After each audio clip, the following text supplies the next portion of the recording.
Novak Djokovic has conceded this summer's Wimbledon could be his last dance in tennis, and that it may well be his final shot at a 25th Grand Slam title. The Serb is seven-time Wimbledon champion, but has been unsuccessful in his last 6 slams as age finally catches up with him. On his first media day at Wimbledon, the Serb made a little show on his press conference. Before Sabalenka finished talking to the journalists, Djokovic appeared in the hall and started joking with her. Keep going. Come on, let's go, please. Oh, really? Seriously? Oh, you see, guys? Come on in here. We can talk, chat. They were asking about what we've been chatting after our hit. You want to sit? No, it's you. No, it's you, no, please. it's me. You're gonna be a gentleman. I'll be nice to you. Okay, well, let's Okay. please. Sure. Oh, we finished. Have fun. Please be hard on him. With Carlos Alcaraz and Jannik Sinner the favorites, Djokovic is an outside bet for the title this year, and asked whether the British tournament could be his last dance. The 38-year-old was hesitant to say so, but admitted it was his best chance at number 25. Despite a crowd that was initially cold to him, Wimbledon has become Djokovic's favorite slam of the year, and he said he had a great emotional and mental relationship with the tournament. Oh, Novak Djokovic is Please, here. give If me a someone nice doesn't know this introduction. guy. A nice introduction. How would you introduce me on the court, please? And the best player of the world.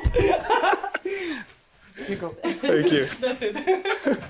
It's great to be back. I love Wimbledon. I've always loved it. Always, dreamt of playing the center court and winning it. And last, I think, 6 editions, I had 6 finals. And for one reason or several reasons, playing very well in Wimbledon, maybe, most consistently successful Grand Slam for me in the last 10 years. And it's definitely connected to that emotional and mental relationship that I have with Wimbledon since the earliest stages of my tennis career, where I've, as I said, always dreamed of winning it. So when I come here, I feel, extra inspired to deliver the best tennis. And we all know the tradition and the heritage and the culture of this wonderful tournament that has, sustained that for so many years, and it's so impressive. Every single time you walk into this premises, you feel that beautiful tradition. You think this Wimbledon is your best chance to win the 25th, your 25th? And could it be your last dance here? Whether it could be my last dance, I'm not sure, as I'm not sure about Roland Garros or any other slam that I play. But my wish is to play for several more years. I would love to, be healthy physically and also mentally motivated to keep on playing at the highest level. So that's the goal. But you never know at this stage. And yes, I would probably agree that Wimbledon could be the best chance because of the results I had, because of how I feel, how I play in Wimbledon, just getting that extra push mentally and motivation to perform the best tennis at the highest level. You spent many years chasing Roger Federer and Rafael Nadal. Then they have retired. You took over as the dominant player, the hunted player, right. Really. Now you're in a position where there are 2 young guys that are seeded 1 and 2, and I guess you're hunting again. Is that how you feel right now, or do you still feel, given your record, that maybe you're still? Well, in a sense, you're always hunting because you're always going for the titles and for, in my also privileged position for the records and more history. So I do feel, even though I have been many times in my career in that position, where as a defending champion or being number 1 in the world, you feel slightly different because you feel like everyone else wants your position and stuff. But I would say it's slightly different for me now in terms of I don't chase the rankings anymore in that regard. I am trying to play the best tennis in Grand Slams and trying to win Grand Slams. That hasn't changed. It still stays the same. I mean, even though my level of tennis has been going quite up and down and fluctuating much more than it was the case for the most part of my career. I mean, if you see the last year and a half or two, I've been kind of volatile with my results, but Grand Slam somehow stay quite consistent. I mean, in terms of results, I think I don't know, I'm always, except the US Open last year, was playing like quarters of semifinals, and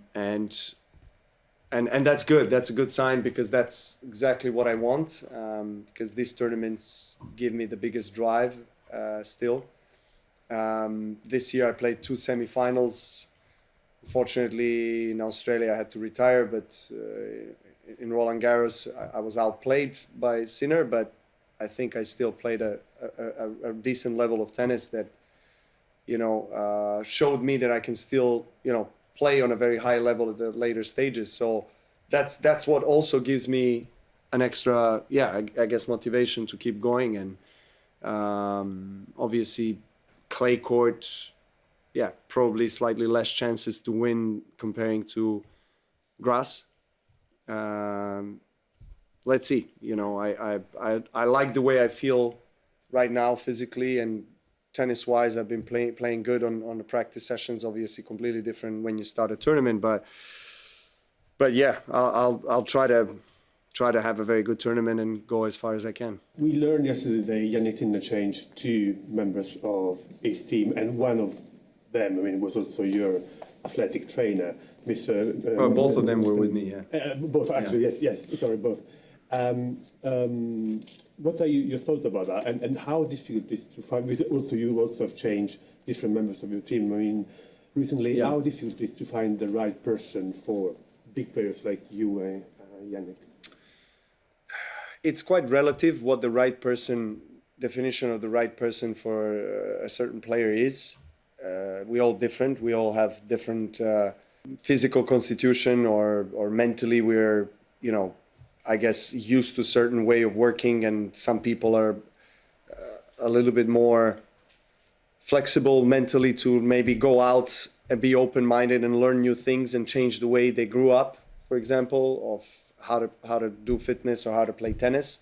And some people just like to keep working with people that are aligned with their style of tennis, with their physical work and stuff like this. I don't know what the reasons are of the split with Yannick, to be honest. It came up as a surprise to me as well, to be honest, because I think that Yannick's game and body really has improved so much in the last year and a half.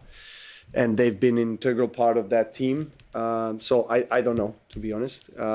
But changes happen when you have tennis or fitness coaches or physios that have been with you there for a long time, like I have. Part of half of my team has been with me for a very long time. It also gives you emotional stability. It gives you a sense of comfort and sense of security, and also strength in that regard. So I guess it's hard to speak in general terms because we're all different.